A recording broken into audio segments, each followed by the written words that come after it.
joined United, Yeah. there was talk of kidnappings. There was talk of Sir Alex Ferguson putting you in a headlock. What's the truth? What happened? Well, listen, it's a long story, right? I mean, it took about a year and a half to get settled, but yeah, it was a long story. To cut the story short, I mean, I almost joined United. As everybody knows, I did sign like a pre-contract because I was a kid back then. And coming from Africa, you have to be 18 before you sign a professional contract. So I was only 17.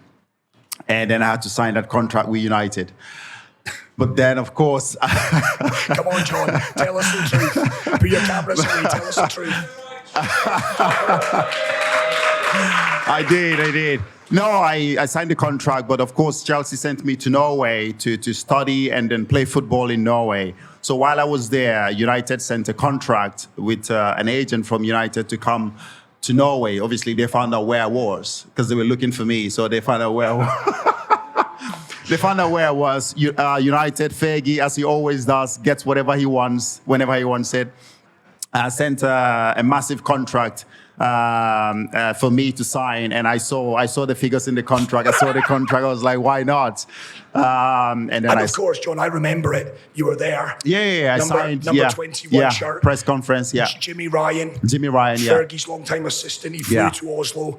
You're there. I'm a 12-year-old boy. I'm excited. I'm a nerd. I know you're a quality I was player. nervous. Yeah, I was nervous. I didn't have my agent with me, so they did everything behind closed doors. Nobody was supposed to be involved. So they got me in a room that I have to sign it. I have to sign it right now. So it took about an hour. I signed the contract.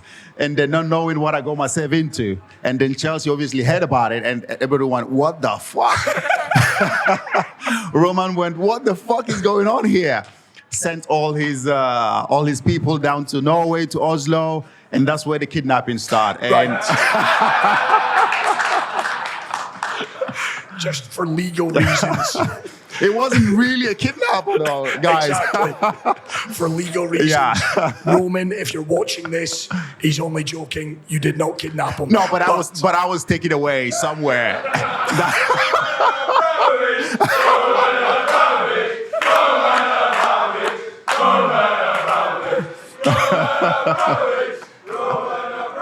We're going to get to him, I promise. So there you are. You're in Norway. Your agent, your long-term agent, John Shittu.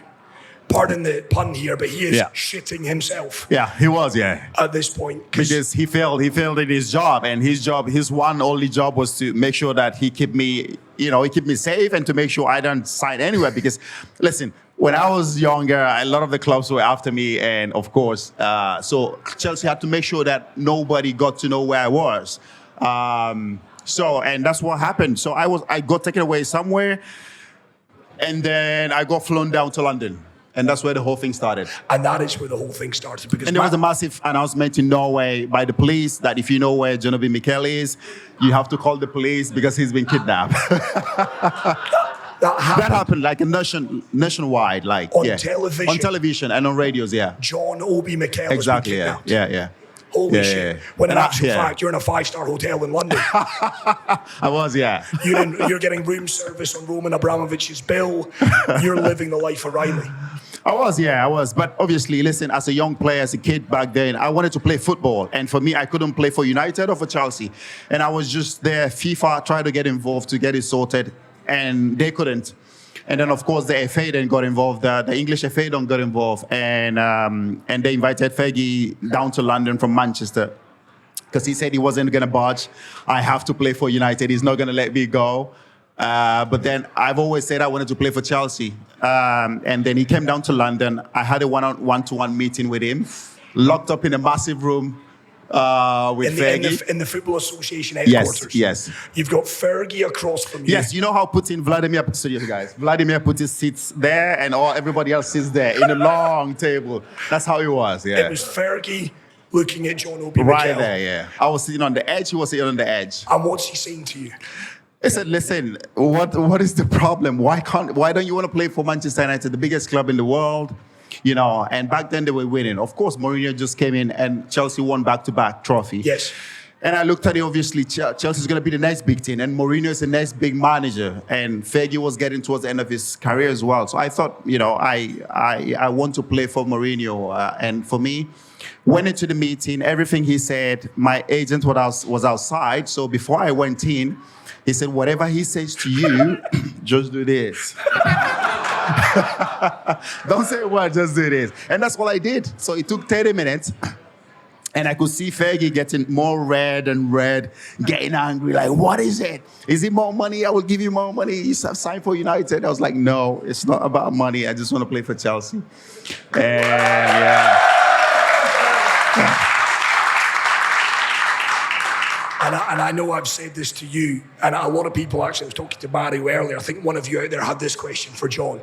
That was a ballsy decision, John. It was. With the greatest of respects, Chelsea Football Club, massive club. But back then, Manchester United in Nigeria, no Nigerian player. No Nigerian player. I would have been the first player to play for Nigeria. You would have been the first. Yeah. Sir Alex Ferguson. Yeah. Across the Growing up, he was the man, and United was the team. And all I could think about seeing there was, I was just remembering that the hairdryer with David Beckham. I thought I was going to get a hairdryer thrown at me. But luckily enough, there was no hairdryer in the room. There was no boots, there was no hairdryers. Yeah. And you made the decision. I made the decision to join Chelsea, and he walked out of the room. And this was something that was taking a year and a half. So he walked out of the room, and a week after that, he got in touch with Chelsea and said, listen, okay, 16 million pounds, and I'll let him go. And this is me not kicking a ball for United, not doing anything for Manchester United. So Chelsea had to pay Manchester United, I think it was 12 million, and then 4 million to Lean Oslo. So in total, 16 million pounds. Yeah, back then in 2006, yeah. Now, a lot of Chelsea, proper Chelsea fans in here, they'll already know this. You then did not kick a ball for a year. I didn't. No, I didn't. Of course, when the whole thing was going on, I couldn't, because I couldn't play for Chelsea or for Manchester United, because Fergie was adamant that I have to play for Manchester United. Of course, Chelsea wouldn't let it go. Roman wouldn't let it go.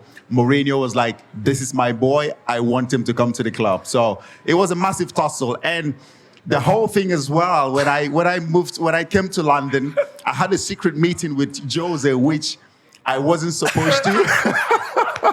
Shh, don't say that.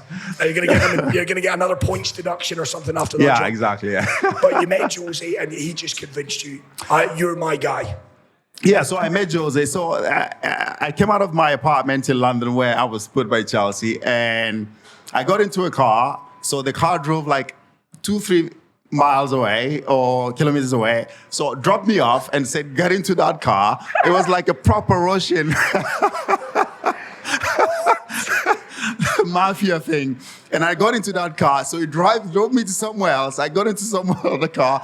So it was like, I think it was about 5 cars before I got to some secret house where Jose was there waiting for me. So I had a secret meeting with Jose, and that's where he totally convinced me to come to the club. To come to Chelsea.